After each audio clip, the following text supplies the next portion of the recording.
الرحمن الرحیم۔ قرآن مجید کے وہ آیات، اللہ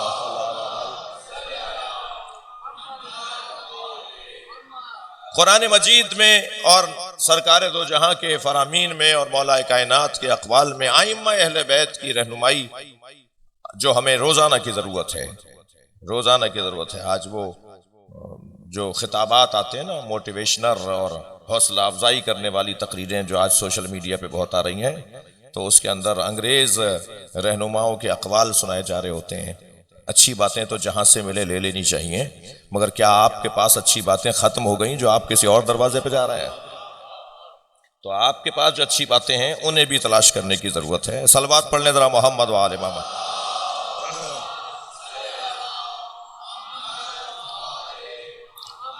ان آیات میں سے ایک آیت جو حوصلہ افزا آیت ہے، جو مسائل کا حل پیش کرنے والی آیت ہے، وہی آیت کریمہ ہے۔ ارشاد ہو رہا ہے وَقَضَىٰ رَبُّكَ أَلَّا تَعْبُدُوا إِلَّا إِيَّاهُ، تمہارے رب کا حتمی فیصلہ ہے کہ اس کے علاوہ کسی اور کی عبادت نہ کرنا۔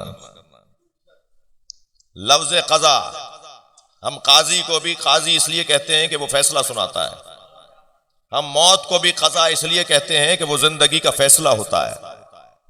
یہاں فیصلہ ایک ہے اور اس فیصلے، ایک فیصلے کے اندر باتیں دو ہیں، پیغام دو ہیں۔ وَقَضَىٰ رَبُّكَ أَلَّا تَعْبُدُوا إِلَّا إِيَّاهُ، تمہارے رب کا حتمی فیصلہ ہے کہ اس کے علاوہ کسی اور کی عبادت نہ کرنا۔ وَبِالْوَالِدَيْنِ إِحْسَانًا، اور والدین کے ساتھ حسن سلوک رکھنا۔ فیصلہ ایک ہے، عبادت اللہ کی ہوگی، تعظیم ہر اس وجود کی ہوگی جو اللہ کا پتہ بتائے۔ عبادت اور ہے، تعظیم اور ہے۔ ایک ہی فیصلہ ہے، ایک ہی اعلان ہے، تمہارے رب کا حتمی فیصلہ ہے کہ اس کے علاوہ کسی اور کی عبادت نہ کرنا۔ وَبِالْوَالِدَيْنِ إِحْسَانًا، آیت اگر یہاں رک گئی ہوتی تو شاید بہت سے لوگوں کو بولنے کا موقع مل جاتا، مگر اللہ نے بہت سے بے جا بولنے والوں کی زبانیں بند کر دی۔ اور وہ کیا ہے بے جا بولنا، جس کو جواب اللہ اس آیت کے دوام میں اور استدام میں دے رہا ہے۔ ارشاد ہو رہا ہے، اللہ اعلان کر رہا ہے اما یبلغن عندک الکبر احدہما او کلاہما، اگر ان میں سے ایک یا دونوں تمہاری زندگیوں میں بوڑھے ہو جائیں۔ اب یہاں احساسات اور جذبات کا استعمال ہے۔ قرآن اور نفسیات کے اوپر پی ایچ ڈی کی ہے کچھ دوستوں نے۔ قرآن اور نفسیات، نفسیات بھی سیاسی نفسیات علیحدہ ہیں، معاشی نفسیات علیحدہ ہیں، زراعت پیشہ لوگوں کی نفسیات علیحدہ ہیں، تاجروں کے نفسیات علیحدہ ہیں، گھریلو نفسیات، زوجات کی نفسیات علیحدہ ہیں، اولاد کی نفسیات علیحدہ ہیں۔ تو خود نفسیات کے بارے میں جو قرآن نے رہنمائی کی ہے، میں ان بچوں اور جوانوں کے لیے موضوع دے رہا ہوں کہ کبھی قرآن پڑھ رہے ہو نا، تو قرآن پڑھنے کے ساتھ ساتھ یہ تلاش کرنا شروع کرو کہ اللہ نے نفسیات سے متعلق قرآن میں کیا رہنمائی دی ہے۔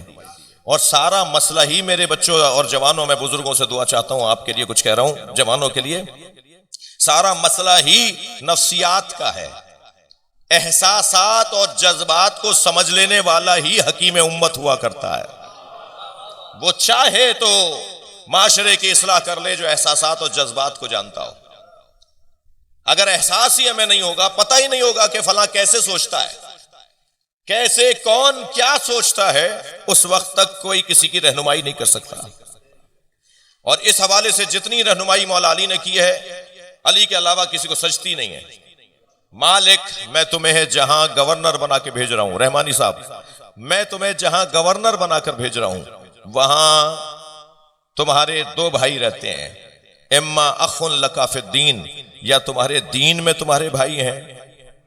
بھائی سنی کو سنی سے پیار ہونا یہ فطری ہے، ہندو کو ہندو سے پیار ہونا یہ فطری ہے، شیعہ کا شیعہ سے پیار ہونا یہ فطری ہے، مگر کہیں یہ پیار معاشرے میں عدالت کو نہ کھو دے، بے عدالتی کو نہ لے آئے، معاشرے کے فساد کا سبب نہ ہو جائے۔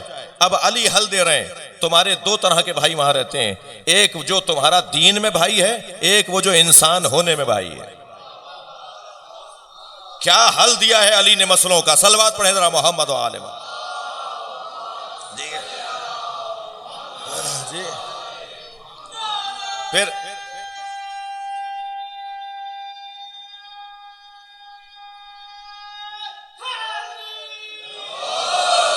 پھر مولا نے فرمایا معاشرے میں علماء کرام کو اپنی دعا چاہیے، معاشرے میں 9 طبقات رہتے ہیں، 9 طرح کے لوگ رہتے ہیں۔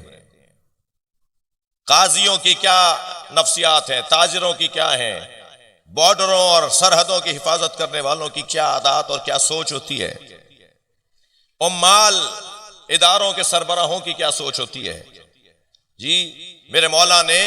اور پھر آخر میں فرمایا اما طبقۃ السفلی، اور غریبوں اور مسکینوں کی کیا نفسیات ہوتی ہیں۔ اور پھر فرمایا مالک یہ جو 9 طرح کے لوگ معاشرے میں رہتے ہیں ان سب کے بارے میں یہ باتیں سمجھو۔ بتایا مولا نے اس عہد نامہ مالی کے اشتر میں جو حکمرانوں کے لیے مولا کا خط ہے، حاکم کیسا ہونا چاہیے۔ پھر فرماتے ہیں سب سے زیادہ جس کو توجہ کی ضرورت ہے وہ طبقہ سفلی ہے، وہ فقراء ہیں، وہ مساکین ہیں۔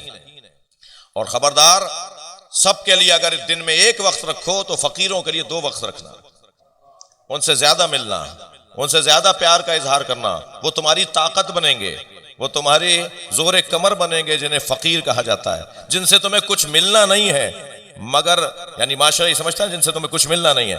مولا فرمانے جن سے تمہیں کچھ ملنا نہیں ہے وہی تمہاری حکومت کی مضبوطی بنیں گے۔ اللہ اکبر، مولا پر قربان صلوات ہدیہ کریں محمد و آل محمد۔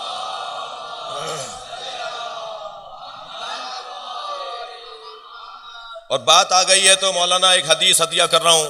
نبی فرماتے ہیں یا علی زینک اللہ بالزہد فی الدنیا ووہب لک حب المساکین۔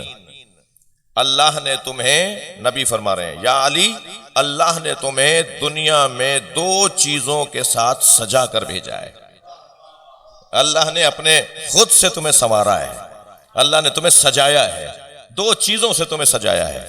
فرماتے ہیں سب سے پہلی چیز تم دنیا میں زاہد ہو، ساری دنیا تمہارے پیروں میں آ جائے تب بھی تم دنیا کی طرف راغب نہیں ہوتے ہو۔ تم بہترین حاکم بھی ہو جاؤ گے تو دنیا کی طلب تمہیں نہیں ہوگی۔ یہ اللہ نے تمہیں سجایا ہے، یہ صلاحیت اللہ نے تم میں رکھی ہے۔